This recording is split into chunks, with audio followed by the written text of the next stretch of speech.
Break ನಂತರ left right and ಸೆಂಟ್ರಿಗೆ ಮತ್ತೊಮ್ಮೆ ಸ್ವಾಗತ. ರೇಣುಕಾಸ್ವಾಮಿ ಕೊಲೆ ಪ್ರಕರಣದಲ್ಲಿ ದರ್ಶನ್, ಪವಿತ್ರ ಗೌಡ ಮತ್ತು ಇತರರು ಆರೋಪಿಗಳಾಗಿರುವ ರೇಣುಕಾಸ್ವಾಮಿ ಕೊಲೆ ಪ್ರಕರಣದಲ್ಲಿ ಇದುವರೆಗೂ ಸಿಕ್ಕ ಟ್ವಿಸ್ಟ್ಗಳದ್ದು ಒಂದು ತೂಕ ಆದರೆ ಇವತ್ತಿನ ಟ್ವಿಸ್ಟ್ದು ಇನ್ನೊಂದು ತೂಕ. ಒಂದು ಪ್ರಕರಣವನ್ನು ಕೈಯಾರ ಹೇಗೆ ಹಾಳು ಮಾಡಿಕೊಳ್ಳುವುದು ಅನ್ನೋದನ್ನು ಇದನ್ನು ನೋಡಿ ಕಲಿಬಹುದಪ್ಪ.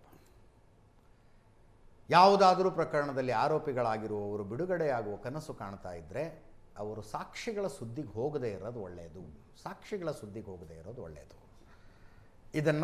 ಇದು ಒಂದೇ ಕೇಸಲ್ಲ, ವಿನಯ್ ಕುಲಕರ್ಣಿ ಪ್ರಕರಣದ ಉದಾಹರಣೆಯನ್ನು ತಗೊಂಡು ನಾನು ಹೇಳ್ತಾ ಇರೋದು. ಅಲ್ಲೂ ಪ್ರಾಸಿಕ್ಯೂಷನ್ ಕೇಸ್ ತುಂಬ ಸ್ಟ್ರಾಂಗ್ ಆಗೋದಕ್ಕೆ ಕಾರಣ ಸಾಕ್ಷಿಗಳಿಗೆ 50,000 ದುಡ್ಡು ಕೊಟ್ಟು ಆಮಿಷ ಕೊಡೋದಕ್ಕೆ ಹೋಗಿತ್ತು. ಇಲ್ಲಿ ಬೆದರಿಕೆ ಪ್ರಕರಣದಲ್ಲಿ ಆರೋಪಿಗಳ ಬಂಧನ. ಸರ್, ಒಟ್ಟಾರೆ ಅಂದರೆ ನಾವು ಏನೇ ಸಾಕ್ಷಿ ಆಧಾರಗಳು ಕೋರ್ಟಿನ ಮುಂದೆ ಏನಿದೆ ಅನ್ನೋದ್ರ ಮೇಲೆ ಆಗುತ್ತೆ ಅನ್ನೋದರ ಜೊತೆಗೆ ಪರ್ಸೆಪ್ಷನ್ ಅನ್ನೋದು ಮ್ಯಾಟರ್ ಆಗುತ್ತೆ. 100% ಅಲ್ವಾ? ಪರ್ಸೆಪ್ಷನ್ನು ಮ್ಯಾಟರ್ ಆಗುತ್ತೆ ಒಂದು ಪ್ರಕರಣದಲ್ಲಿ. ಈಗ ನೋಡಿ, ಯಾವುದೇ ಒಂದು ಪ್ರಕರಣದಲ್ಲಿ ಸರ್ ಈ ಥರ ಆದಾಗ ಭಾಳ ಪ್ರಮುಖ ಪ್ರಕರಣ ಇದು. ಅಂದರೆ ಅಪರೂಪದಲ್ಲಿ ಅಪರೂಪ ಅಂತ ಇಲ್ಲದೆ ಹೋದ್ರೂ ಈ ಸಾಮಾನ್ಯ ಪ್ರಕರಣನೇ, ಬೇರೆ ಪ್ರಕರಣ ಆದಂಗೆ ಇದು ಪ್ರಕರಣ. Because of Darshan this is it has its own value. ಆ ಕಾರಣಕ್ಕೋಸ್ಕರನೇ ಈ ಥರದ್ದೆಲ್ಲ ಏನು ಆಗಬಾರ್ದಾಗಿತ್ತು, ಏನೇನು ಒಂದು ಪ್ರಕರಣದಲ್ಲಿ ಆಗಬಾರ್ದು, ಆ ಮನುಷ್ಯ ಕೊನೆಯಲ್ಲಿ ಒಂದು ಏನೋ ಬೇರೆ ಯಾವುದೋ ಒಂದು ಆಚೆ ಬರೋದಕ್ಕೆ ಏನೋ ಒಂದು ದಾರಿ ಇರ್ತದೋ ಆ ಎಲ್ಲ ಇವರೇ ಆ ಪ್ರಕರಣದಲ್ಲಿ ಮುಚ್ಕೊಂಡು ಬಾಗಿಲುಗಳನ್ನ ಎಲ್ಲ ಬಾಗಿಲುಗಳನ್ನ ಸ್ಟೇಜ್ ಬೈ ಸ್ಟೇಜ್ ಮುಚ್ಕೊಂಡು ಹೋಗ್ಬಿಡ್ತಾ ಇದ್ದಾರೆ.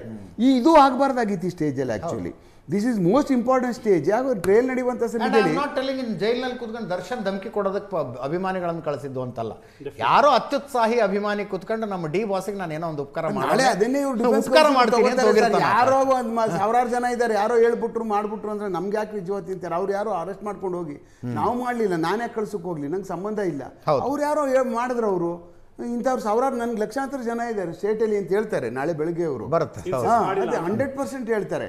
ಅವನಿಗೂ ನಮಗೂ ಸಂಬಂಧ ಇಲ್ಲ, ಅರೆಸ್ಟ್ ಮಾಡ್ಬೇಕಾದ್ರೆ ಜೈಲ್ಗೆ ಹಾಕೊಂಡೋಗಿ ನಮಗೇನಂತ ಅವನು ಅಂತ ಅಂತಾರೆ. ಆ ಥರ ತೊಗೊಳ್ಳುವಂಥದ್ದು, ಟರ್ನ್ ತೊಗೊಳ್ಳುವಂಥದ್ದು ಇರ್ತದೆ.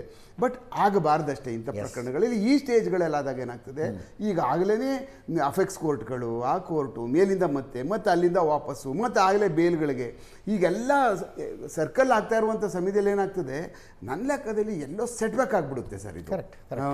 ಸೊ ಮಾಲಗತ್ತಿ ಸರ್, ಇದ್ರದ್ದು ಕೂಡ ಈಗ FIR ಆಯಿತು, ಇದು ತನಿಖೆ ಆಗಬೇಕು, ಇದ್ರದ್ದು ಸಪ್ರೇಟ್ ಚಾರ್ಜ್ ಶೀಟ್ ಆಗುತ್ತೆ. ಹೌದು, ಚಾರ್ಜ್ ಶೀಟ್ ಆಗಬೇಕು. ಕೋರ್ಟ್ ಸೀರಿಯಸ್ ಆಗಿ ತಗೊಳುತ್ತಾ ಈ ಥರದ ಚಾರ್ಜ್ ಶೀಟ್ ಆದರೆ ಸೀರಿಯಸ್ ತಗೋತದೆ. ಓಕೆ, ಚಾರ್ಜ್ ಶೀಟ್ ಆದರೆ ಸೀರಿಯಸ್ ತಗೋತದೆ. ಬಟ್ ನಮ್ಮವರು ನಿಜವಾದಂಥ ಏನು ಇದು ಇದೆ, ವಾಸ್ತವಿಕ ಪರಿಸ್ಥಿತಿ ಏನಿದೆ ಅದನ್ನ ನೋಡ್ಕೊಂಡು ತನಿಖೆ ಮಾಡ್ತಾರೆ.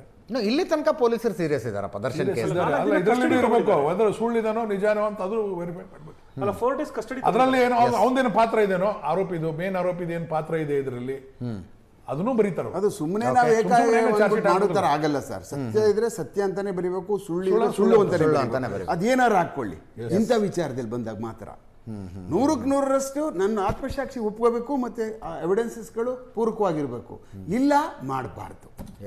ಇದರಲ್ಲಿ ಒಬ್ಬನೇ ಆರೋಪಿ ಅಲ್ಲ, 16 ಮಂದಿ ಆರೋಪಿ ಇದ್ದಾರೆ. ಆ ಆರೋಪಿಗಳಲ್ಲಿ ಯಾವ ಆರೋಪಿ ಅವನಿಗೆ ಇನ್ವೆಸ್ಟಿಗೇಷನ್ ಮಾಡಿದ್ದಾನೆ, ಯಾವ ಆರೋಪಿ ಕಳಿಸ್ಕೊಟ್ಟಿದ್ದಾನೆ, ಅದನ್ನು ವೆರಿಫೈ ಮಾಡಬೇಕು. ಬರೀ ದರ್ಶನ್ದು ಒಬ್ಬಂದೇ ಅಲ್ಲ, ದರ್ಶನ್ ಪಾತ್ರ ಇದನೋ ಹೇಗೋ ಅದನ್ನು ಚೆಕ್ ಮಾಡ್ತಾರೆ. ಇಲ್ಲಾಂದ್ರೆ ಇಲ್ಲ ಅಂತ ಬರೀತಾರೆ. ಬೇರೆ ಯಾವನಾರ ಇದ್ರೆ ಅದು ಅವನ ಬಗ್ಗೆ ಬರೀತಾರೆ. ನಾನು ಹೇಳೋದು ಅಕಸ್ಮಾತ್ ಯಾರ್ದು ಇಲ್ಲ, ಇವನು ವೆಸ್ಟೆಡ್ ಇಂಟ್ರೆಸ್ಟ್ ಇದೆ ಅವನಿಗೆ ಏನೋ ಅಂತ ತಿಳ್ಕೊಂಡು ಅದು ಮಾಡೋದು ಕ್ಲೋಸ್ ಆಗ್ತದೆ. ಚಾರ್ಜ್ ಶೀಟ್ ಯಾಕೆ ಆಗುತ್ತೆ ಅಂತ ಹೇಳಿದ್ರೆ, ನ್ಯಾಯಾಲಯದಲ್ಲಿ ಒಬ್ಬ ಸಾಕ್ಷಿದಾರ ಜಡ್ಜ್ ಮುಂದೆ ಅದನ್ನು ಒಪ್ತಾನೆ, ಅದು ಅಫಿಡವಿಟ್ ತರ ಆಗುತ್ತೆ. ವಿನಯ್ ಕುಲಕರ್ಣಿ ಪ್ರಕರಣದಲ್ಲಿ ಸಾಕ್ಷಿ ನನಗೆ 50,000 ದುಡ್ಡು ಕೊಡಕ್ಕೆ ಬರ್ತಿದ್ದಾರೆ ಅಂತ ಇನ್ವೆಸ್ಟಿಗೇಷನ್ ಆಫೀಸರ್ ಹತ್ರ ಬಂದಿದ್ದು. ಇಲ್ಲಿ ಕೋರ್ಟ್ ನಲ್ಲಿ ಹೇಳಿರೋದು ಇದನ್ನ. ಆ ಆಧಾರದ ಮೇಲೆ, ಆ ರೆಫರೆನ್ಸ್, ಆ ಡೈರೆಕ್ಷನ್ ಮೇಲೆ FIR ಆಗಿರುವಂತದ್ದು. ಅದ್ರ ಮೇಲೆ 4 ದಿನ ಕಸ್ಟಡಿ ತಗೊಂಡಿದ್ದಾರೆ. ಇದು ಸಪರೇಟ್ FIR ಆದ್ರೂ ಕೂಡ ಒನ್ ಆರ್ ಅದರ್ ಡೇ ಆ ಚಾರ್ಜ್ ಶೀಟ್ ಇದಕ್ಕೆ ಕಂಬೈನ್ ಆಗುತ್ತೆ. ಪ್ರಾಸಿಕ್ಯೂಷನ್ ಅವರು ಅದನ್ನ ಶಿಕ್ಷೆ ಕೊಡಿಸ್ಬೇಕಂದಾಗ ಈ ಸಾಕ್ಷಿ ನಾಶವೇ ದೊಡ್ಡ ವಿಷಯ. ಅದನ್ನ ಡೆಫಿನೆಟ್ಲಿ ಎಲ್ಲ ಸಾಕ್ಷಿಗಳು ಹಾಸ್ಟೆಲ್ ಆದಾಗ ಇದನ್ನ ತಗೊಂತಾರೆ. ನೋಡಿ, ಈ ಹಾಸ್ಟೆಲ್ ಆಗ ಕಾರಣ ಇವ್ರ ಈ ತರ ಒಂದು ಕೆಲಸ ಮಾಡಿದ್ದಾರೆ, ಯಾಕಂದ್ರೆ ಫೈಲ್ ಲಿಂಕ್ ಆಗೋಗುತ್ತಲ್ಲ. ಸೊ ಇಷ್ಟು ದಿನ ಇದ್ದಿದ್ದೇ ಬೇರೆ ಡೈರೆಕ್ಷನ್. ವಿನಯ್ ಕುಲಕರ್ಣಿ ಕೇಸಲ್ಲಿ ಪೊಲೀಸರು ಅದನ್ನೇ ಮಾಡಿದ್ರು. ಒಬ್ಬ ವಿಜಯಪುರದಿಂದ ಬಂದು ಬೆಂಗಳೂರಿನಲ್ಲಿ ಸಾಕ್ಷಿ ಹೇಳಬೇಕು, ದಾರಿಯಲ್ಲಿ ಆತ ತುಮಕೂರಿನಲ್ಲಿ ಒಂದು ಲಾಡ್ಜ್ನಲ್ಲಿ ಉಳ್ಕೊಂಡ. ಆ ಲಾಡ್ಜ್ ಯಾರದಪ್ಪ? ವಿನಯ್ ಕುಲಕರ್ಣಿ ಆಪ್ತರದ್ದು. ಆತ ಬಂದಿದ್ದು, CCTV ಫುಟೇಜು, ಲಾಡ್ಜ್ನಲ್ಲಿ ಮೆನ್ಷನ್ ಮಾಡಿದ್ದು ಎಲ್ಲ ಇಲ್ಲಿದೆ ನೋಡಿ ಸಾಕ್ಷಿಗಳನ್ನು ಅಂತ ತಗೊಂಡೋಗಿ ಕೊಟ್ಟರು. ಆಮೇಲೆ ಫೋನ್ ಕಾನ್ವರ್ಸೇಷನ್ ಎಷ್ಟೆಷ್ಟು ಫೋನಲ್ಲಿ ಕನೆಕ್ಟ್ ಆಗಿದ್ರು. ಈತ ಹಾಸ್ಟೈಲ್ ಯಾಕಾದ ಅಂದರೆ ಇದರ ಹಿಂದೆ ಇಷ್ಟಿಷ್ಟು ಕಥೆ ಇತ್ತು ಅನ್ನೋದನ್ನ ನ್ಯಾಯಾಲಯ ಕನ್ವಿನ್ಸ್ ಮಾಡಿ. ದರ್ಶನ್ ಅವ್ರ ಕೇಸ್ ಇಷ್ಟು ದಿನ ಬೇರೆ ದಿಕ್ಕಲ್ಲೇ ಇತ್ತು, ಅಂದ್ರೆ ಬ್ಯಾಲ್ ಕ್ಯಾನ್ಸರ್ ಆದ್ಮೇಲೆ ಒಂದು ವರ್ಷದಲ್ಲಿ ಆಚೆ ಬರ್ತಾರೆ, ಈ ರೀತಿ ಒಂದು ಅಸಂಪ್ಷನ್ ಆಯಿತು.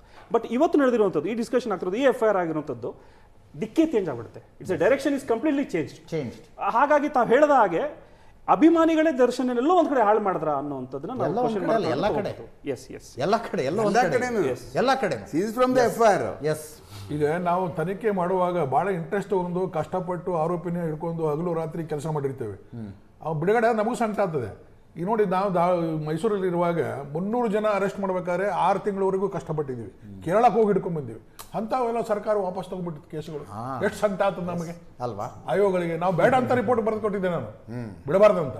ಇನ್ನೂ ತನಕ ಹಂಗೆ ಆಗ್ತಾ ಇದೆ. ಯಾರು ಕೇಳಿಲ್ಲ. ಆಳಂದದಿಂದ ಹಿಡಿದು ಚಿತ್ತಾಪುರ ತನಕ ಎಲ್ಲ ಕಡೆ ನಾವು ಆಗ್ತಾ ಇದೆ. ಪ್ರಾಮಾಣಿಕತೆಯಿಂದ ಹೇಮಂತ್ ಕುಮಾರ್ ಅವರೇ, ವಕೀಲರ ಜವಾಬ್ದಾರಿ ತಮ್ಮ ಕ್ಲೈಂಟ್ಗಳನ್ನು ರಕ್ಷಿಸುವುದು ಮತ್ತು ಎವಿಡೆನ್ಸ್ ಆ್ಯಕ್ಟ್ ಏನು ಹೇಳುತ್ತೆ, we must be loyal to evidence. ಅಂದರೆ ನಾವು ಏನು ಎವಿಡೆನ್ಸ್ ಆ್ಯಕ್ಟ್ ಇದೆ ಅದಕ್ಕೆ ಬದ್ಧರಾಗಿರಬೇಕು.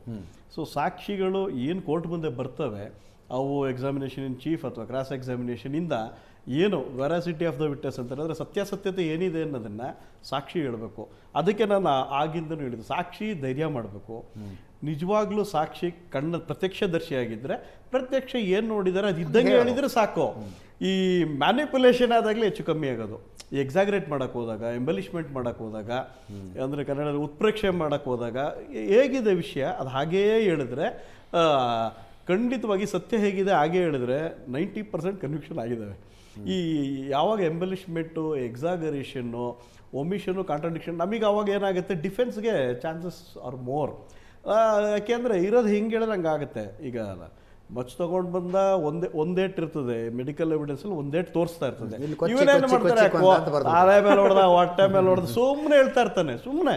ಆಮೇಲೆ ಗೊತ್ತಿರುತ್ತೆ ಅವನಿಗೆ ಒಂದೇಟ್ ಆಗಿದೆ ಅಂತ, ಅವನಿಗೆ 4-5 ಏಟ್ ಹೇಳಿದ್ರೆ ಜಾಸ್ತಿ ಶಿಕ್ಷೆ ಆಗುತ್ತೆ. ಬಟ್ ಜನಸಾಮಾನ್ಯರ ಪ್ರಶ್ನೆ ಏನು ಗೊತ್ತಾ, ಮರ್ಡರ್ ಆಗಿದ್ದು ನಿಜ ರೀ, ನಿಜ, ಯಾವನೊಬ್ಬ ಮಾಡಿದಾನಲ್ಲ, ನಿಜ, ಸತ್ಯ. ಮತ್ತೆ ಹೆಂಗ್ರಿ ನಿರಪರಾಧಿಗಳನ್ನು ಬಿಡುಗಡೆ ಆಗ್ತಾರೆ ಅನ್ನೋದು ಜನರಲ್ಲಿರೋ ಪ್ರಶ್ನೆ. ಥ್ಯಾಂಕ್ ಯು ಸೋ ಮಚ್ 4 ಜನರಿಗೂ. ಇದರೊಂದಿಗೆ ಇವತ್ತಿನ ಲೆಫ್ಟ್ ರೈಟ್ ಅಂಡ್ ಸೆಂಟರ್ ಮುಗಿಸ್ತಾ ಇದ್ದೀನಿ. ನೇರ ದಿಟ್ಟ ನಿರಂತರ ಸುದ್ದಿಗಾಗಿ ನೋಡ್ತಾ ಇರಿ ಏಷ್ಯಾನೆಟ್ ಸುವರ್ಣ ನ್ಯೂಸ್.